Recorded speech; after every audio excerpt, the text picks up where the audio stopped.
आज हम करेंगे exercise number 3.1 examine whether the following algebraic expression are polynomials. यानी इसमें हमें एक्सप्रेशन का बताना है कि पॉलिनोमियल्स कौन सी है। यहाँ हम रफ फर्स्ट देख लेते हैं हमारे पास एक्सप्रेशन कौन सी होती है। एक्सप्रेशन हमारे पास वो होती हैं इस तरीके की होती है जिसमें वेरिएबल्स वगैरह दिए हुए हों और जहाँ पे हमारे पास इज इक्वल्स टू आ जाते हैं वो हमारी इक्वेशन बन जाती है। यहाँ पे हमारे पास 2 रूल्स होते हैं। यहाँ पे हम पॉलिनोमियल्स फाइंड करें। पॉलिनोमियल फाइंड करने के लिए हमारे पास 2 रूल्स होते हैं। एक के वेरिएबल इस तरीके से साथ में ना हो, 2 वेरिएबल्स ना हो पॉलिनोमियल फाइंड करने के लिए। और एक रूल हमारे पास ये है कि दूसरा रूल हमारे पास ये है कि वेरिएबल माइनस में ना आए। माइनस की साइन अगर वेरिएबल के साथ होगी तो वो भी नॉन पॉलिनोमियल होगा, यानी वो पॉलिनोमियल नहीं बनेगा। और तीसरी ये है कि वेरिएबल अपॉन में ना हो, इस तरीके से ना हो, या फिर इन पर रेडिकल ना लगा हो। यानी अगर रेडिकल लगा होगा, रेडिकल हटेगा तो इनकी पावर आ जाएगी 1/2। ये भी अपॉन में हो गया तो ये भी नॉन पॉलिनोमियल होगा। तो ये कुछ रूल्स है जिनको हमें ध्यान में रखना है और ये सवाल सॉल्व करना है। अब सवाल की तरफ आ जाते हैं। सवाल में हमें क्या दे रखा है, यहाँ पे हमारे पास रूल क्या था कि 2 वेरिएबल एक साथ नहीं आने चाहिए। 2 वेरिएबल एक साथ आ गए यानी कि नॉन पॉलिनोमियल है। आगे हम कुछ देखेंगे ही नहीं, तो ये नॉट पॉलिनोमियल हो जाएगा।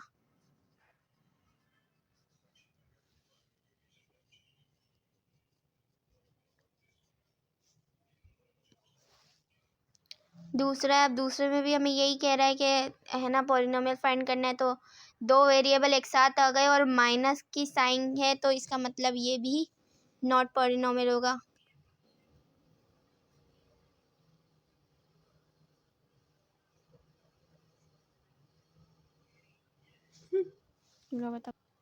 अब नेक्स्ट को देख लेते हैं। नेक्स्ट में हमें ये दे रखा है कि सारी वेरिएबल है, पावर भी सही है, कोई वेरिएबल पावर नहीं है, लेकिन यहाँ पे हमारे पास एक वैल्यू आ गई है जिस पे हमें रेडिकल दे रखा है। अब हमने क्या बात करी थी कि है ना वेरिएबल अगर 2 होंगे या वेरिएबल अपॉन में होंगे तब नॉट पॉलिनोमियल होगा। ये कांस्टेंट है हमारे पास, कांस्टेंट को हम देखेंगे नहीं, यानी हमारा कांस्टेंट से कोई वास्ता नहीं है, तो इसलिए ये पॉलिनोमियल हो जाएगा।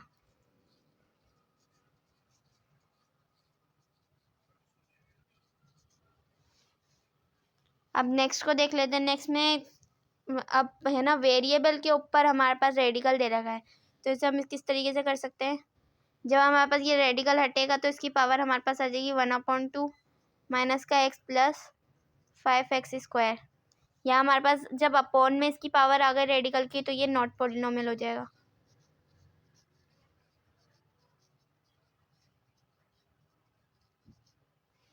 पार्ट नंबर 5 को देख लेते हैं। पार्ट नंबर 5 में हमें अपॉन में वैल्यू दी हुई है, लेकिन अपॉन में हमारे को कांस्टेंट दे रखा है ना कि वेरिएबल। वेरिएबल हमारे पास सही है, पावर पॉजिटिव है, इसका मतलब ये भी पॉलिनोमियल हो जाएगा।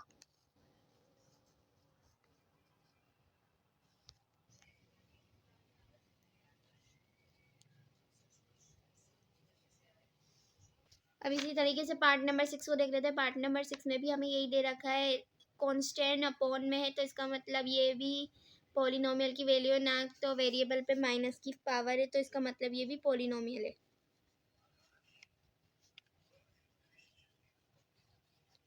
पहला क्वेश्चन हमारे पास सॉल्व हो चुका है।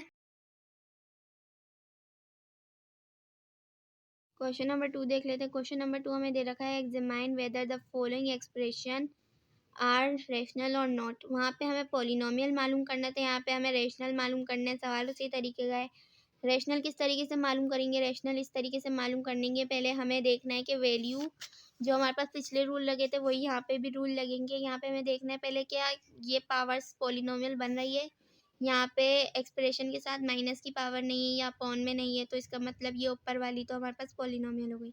अब इसी तरीके से नीचे वाली को देखते हैं। नीचे वाली में भी इसी तरीके का है, तो ये पॉलिनोमियल होगा। इसका मतलब यहाँ पे हमारा आंसर आएगा रेशनल। ये हमारे पास आंसर आ गया रेशनल। यानी बस हमें पहले ये मालूम करना है कि ये पॉलिनोमियल है या नहीं। अगर ये पॉलिनोमियल होता है तो ये रेशनल है, और अगर ये पॉलिनोमियल नहीं है तो ये नॉट रेशनल या इरेशनल है। नेक्स्ट पार्ट को देख लेते हैं। नेक्स्ट पार्ट में हमें इसी तरीके की वैल्यू दे रखी है, लेकिन यहाँ पे हमें रेडिकल दे रखा है। अब हम रेडिकल की पावर को रिमूव करेंगे तो यहाँ पे हमारे पास आ जाएगा 1/2 की पावर। जैसे इस तरीके से होगा, मतलब जैसे x² + 5 रेडिकल की पावर हटाएंगे तो x के ऊपर 1/2 पावर आ जाएगी -2x upon 3x² plus 5x+4। यहाँ पे हमारे पास अपॉन में पावर आ गई, हम आगे जाएंगे ही नहीं, तो यहाँ हमारे पास आ जाएगा नॉट रेशनल।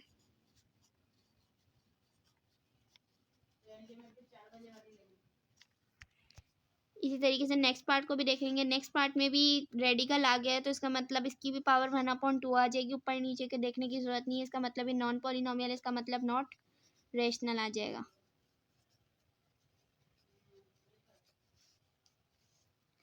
नेक्स्ट पार्ट को देख लेते हैं। अब यहाँ पे ऊपर नीचे सब जगह पे रेडिकल दे रखा है। रेडिकल की पावर हर जगह से रिमूव होगी तो 1/2 ही आएगा।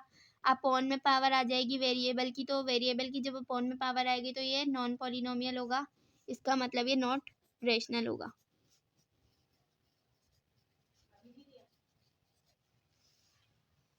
नेक्स्ट को देख लेते हैं। नेक्स्ट हमारे पास पार्ट नंबर 5। अपॉन में दे रखा है, अपॉन में हमें कांस्टेंट दे रखा है ना कि वेरिएबल, जबकि हमारे पास वेरिएबल अगर हमारे पास अपॉन में आता तो ये नॉन पॉलिनोमियल बनता है, इसका मतलब नॉट रेशनल बनता है। अब जबकि यहाँ पे कांस्टेंट है तो ये रेशनल बनेगा।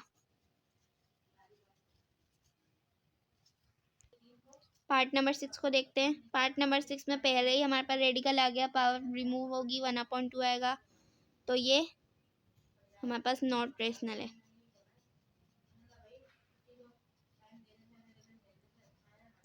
आई होप कि ये सवाल आपको समझ में आया हो। क्वेश्चन नंबर 3 जो है, हमें इसमें क्वेश्चन नंबर 3 में दिया हुआ reduce the following into their lowest form, यानी इनको जितना हमें घटाना है, मतलब जैसे माइनस करना है, जितना हम इसको छोटी से छोटी वैल्यू में ला सकते हैं उतना हम इसको छोटी वैल्यू में लाएंगे। सबसे पहले हमारे को इसमें सवाल दिया हुआ है p² - 100 अपॉन p+10।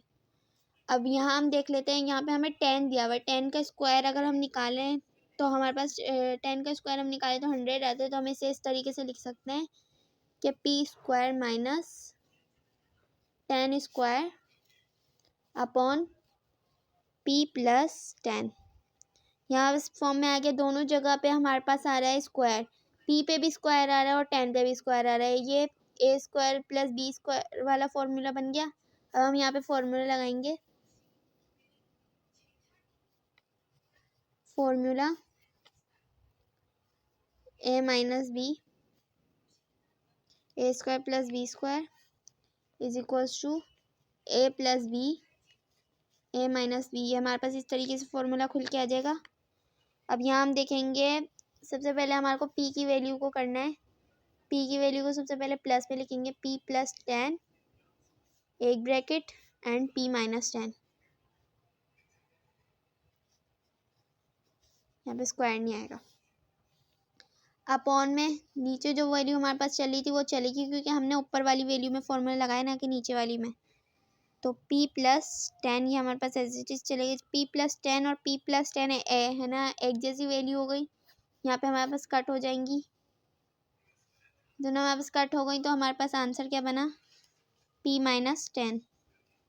हमारा आंसर है।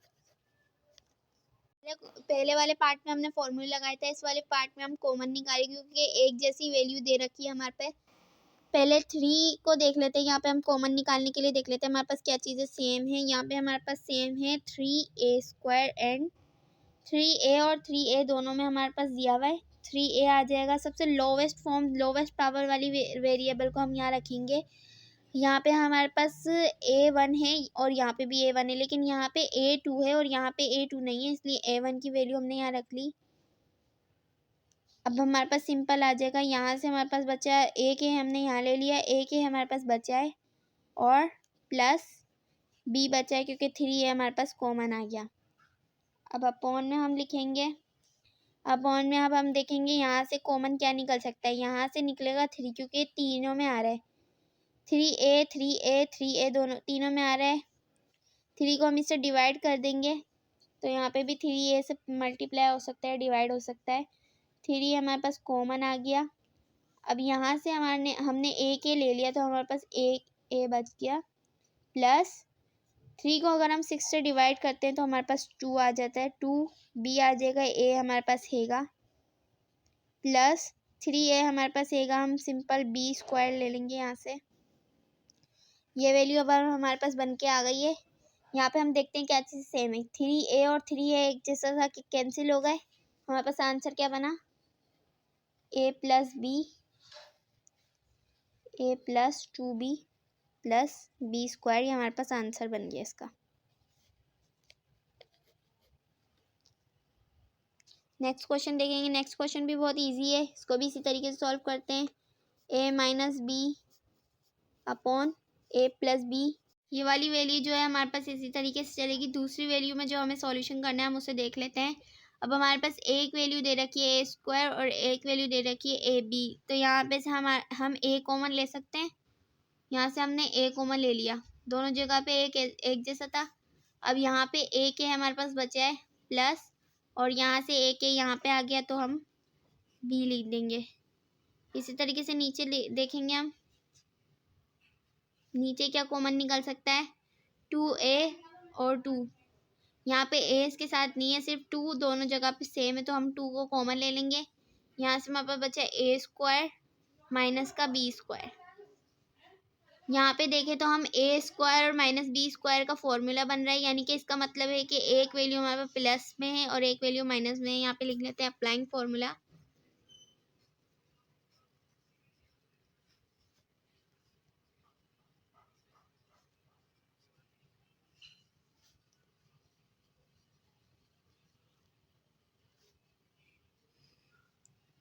a प्लस बी और a माइनस बी। नीचे आते हैं, अब देखते हैं सबसे पहले सॉल्यूशन में ये वैल्यू हमारे पास एज इट इज चलती रह रही है, इसको हम ऐसे ही एज इट इज लिख देते हैं अपॉन a प्लस बी। अब यहाँ देखते हैं ये वाली वैल्यू ऐसी की ऐसी आएगी हमारे पास। अभी तो 2, यहाँ पे वही फॉर्मूला लग जाएगा a प्लस बी और a माइनस बी। अब a प्लस बी और a प्लस बी ऊपर नीचे सेम है तो यहाँ पे हम इसे कैंसिल कर देंगे। हमारे पास आंसर क्या बना है इसका, a upon 2a minus B. ये इसका आंसर है।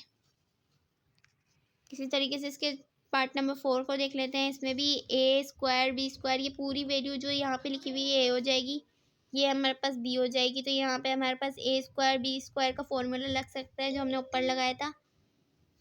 अब फॉर्मूला लिख देते हैं। फॉर्मूला है हमारे पास a plus a square plus b square is equal to a plus b a minus B. a plus B a minus B का फॉर्मूला का हमारे पास किस तरीके से खुलेगी ये वैल्यू, x प्लस वाई, ये हमारे पास हो गई a वैल्यू प्लस z, ये हमारे पास हो गई पूरी एक वैल्यू बन के a प्लस बी की। अब इसी तरीके से दूसरी जगह देख लेते हैं।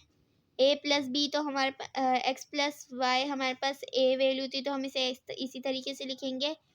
दूसरी जगह देख लेते हैं, यहाँ पे अब आ जाएगा माइनस z, क्योंकि अब ये माइनस की वैल्यू बन गई। x प्लस वाई तो हमारे पास a की वैल्यू थी तो हमने ऐसी की ऐसी लिखी। z b की वैल्यू थी तो इसलिए इसके साथ माइनस लगाया फॉर्मूले के हिसाब से, upon x plus Y plus z। यहाँ पे क्या चीज़ कॉमन आ रही है, हमारे पास ये दोनों वैल्यू हमारे पास कॉमन आ रही है तो यहाँ पे हम इसे काट सकते हैं। जब ये कट जाएगी तो हमारे पास सिंपल क्या बचेगा, x plus Y minus z। ये हमारे पास आंसर है। इसी तरीके से पार्ट नंबर 5 को देख लेते हैं। पार्ट नंबर 5 भी इसी तरीके से होगा। यहाँ पे अब हमें कॉमन निकालना पड़ेगा। इस सवाल को देख के तो ऐसा लग रहा है कॉमन नहीं निकल सकता, लेकिन कॉमन निकलेगा। यहाँ पे दोनों जगह m सेम है तो यहाँ पे हमारे पास m कॉमन आ जाएगा। यहाँ पे हमारे पास क्या बचा, 6 और एक m हमारे पास बच गया, क्योंकि यहाँ पे हमारे पास m स्क्वायर था तो एक m हमारे पास यहाँ बचा। इसी तरीके से यहाँ पे भी देख लेते हैं। यहाँ पे हमारे पास कुछ भी कॉमन नहीं है, कैसा है जी, नहीं। यहाँ पे हमारे पास 3 कॉमन है, नंबरिंग में कॉमन निकालेंगे। 3 को 3 से 5 को 3 को 5 से डिवाइड करेंगे तो हमारे पास आ जाएगा 15। यहाँ पे हमारे पास 3 कॉमन आ गया, m का m ऐसे ही लिखा हमने प्लस 5 अपॉन यहाँ पे हम देख लेते हैं हमारे पास कॉमन क्या है। यहाँ पे हमारे पास 2 कॉमन निकल सकता है। नंबरिंग में कॉमन निकालेंगे, यहाँ पे हमारे पास m बचा माइनस का। 2 को इतनी दफ़ा मल्टीप्लाई करेंगे 12 आ जाए, 2 6 जा 12, तो यहाँ पे हमारे पास कॉमन इस तरीके से निकल जाएगा। ये हो गया। अब हम यहाँ पे देख लेते हैं, हमने यहाँ पे एक मिस्टेक कर दी। जब m को मल्टीप्लाई करेंगे हम m हमारे पास कॉमन आ गया, 6 का 6 ऐसी माइनस की साइन बीच में लगेगी, यहाँ पे माइनस की साइन है, तो m माइनस क्या कहते हैं, m पहले आएगा और 6 बाद में आएगा। तो इस पॉइंट को हम दोबारा कर लेते हैं। जब हम कॉमन निकालेंगे तो हमारे पास आएगा कॉमन m निकाला हमने, यहाँ पे हमारे पास बचा m, यहाँ से माइनस की साइन थी तो माइनस, और यहाँ पे हमने 6 किया। इस तरीके से यहाँ पे भी देख लेते हैं, नंबरिंग में कॉमन करेंगे तो 3 हमारे पास यहाँ आ गया, m प्लस 3 को मल्टीप्लाई करेंगे 5 टाइम तो 15 आएगा, तो इस वजह से हमने यहाँ पे 15 लिख दिया।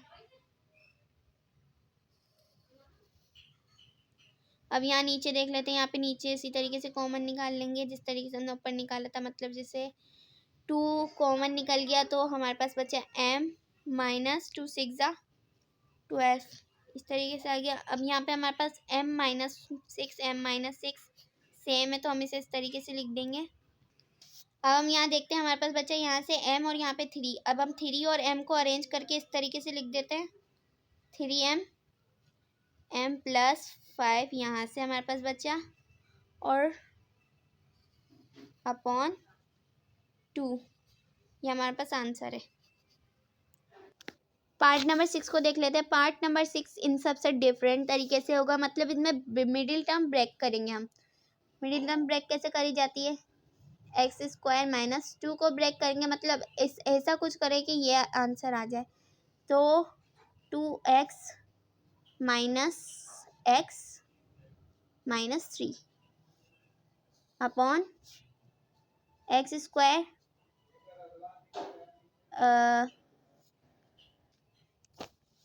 X minus 2x minus x minus 2, यहाँ पे प्लस आएगा। अब हमने यहाँ पे किया यहाँ पे हमने ये किया कि 2x को अगर हम 1 में प्लस करेंगे, x के साथ कुछ नहीं है, इसका मतलब 1 है। 2x को अगर हम 1 में प्लस करेंगे तो हमारे पास 3 आएगा। और यहाँ पे हमने ये किया 2x को अगर हम -1 से करेंगे, x के साथ 1 है, कुछ नहीं है, तो 2x को माइनस हम 1 करेंगे तो 2 बचेगा। यहाँ पे अब हमने क्या किया है, यहाँ पे हमने ये किया है कि अगर हम 2x को माइनस करते हैं 1 से, यहाँ पे 1 है, कुछ नहीं है, तो 2x को अगर हम माइनस करते हैं प्लस करते हैं 1 में, तो यहाँ पे हमारे पास 3 आएगा। और अगर 3 को हम माइनस करते हैं 1 से तो हमारे पास 2 आएगा। यहाँ पे हमने इस तरीके से किया। अब आगे देखते हैं। अब इनमें कॉमन निकालना है। कॉमन किस तरीके से निकाल सकते हैं, इन दोनों में कॉमन, इन दोनों में कॉमन। अब यहाँ से कॉमन क्या आ सकता है हमारे पास, एक्स कॉमन आ गया हमारे पास। अब हमारे पास बचा 1x और हमारे अब माइनस का 2 बचा।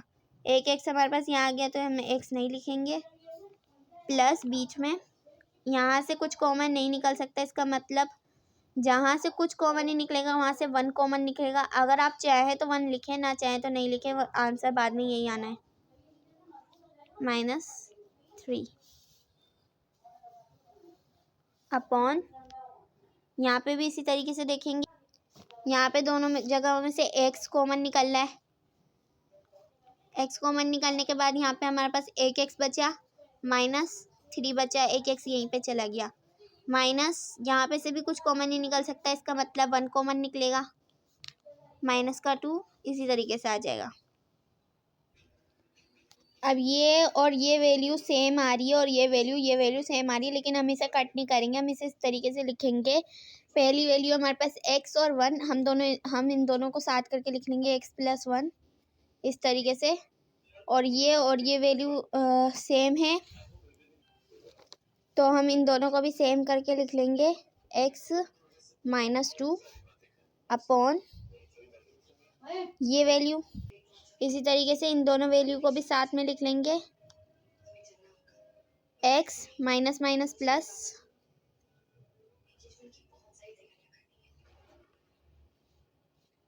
और यहाँ पे भी हम इसी तरीके से लिख लेंगे x - 3 ये माइनस है, माइनस माइनस प्लस नहीं होगा, ये सिर्फ माइनस है। ये एक वैल्यू माइनस की, एक वैल्यू प्लस की, ये दोनों कैंसिल हो जाएंगी। हमारे पास बचेगा x-2 अपॉन x-3। ये हमारे पास आंसर है। क्वेश्चन नंबर 3 कंप्लीट हो चुका है।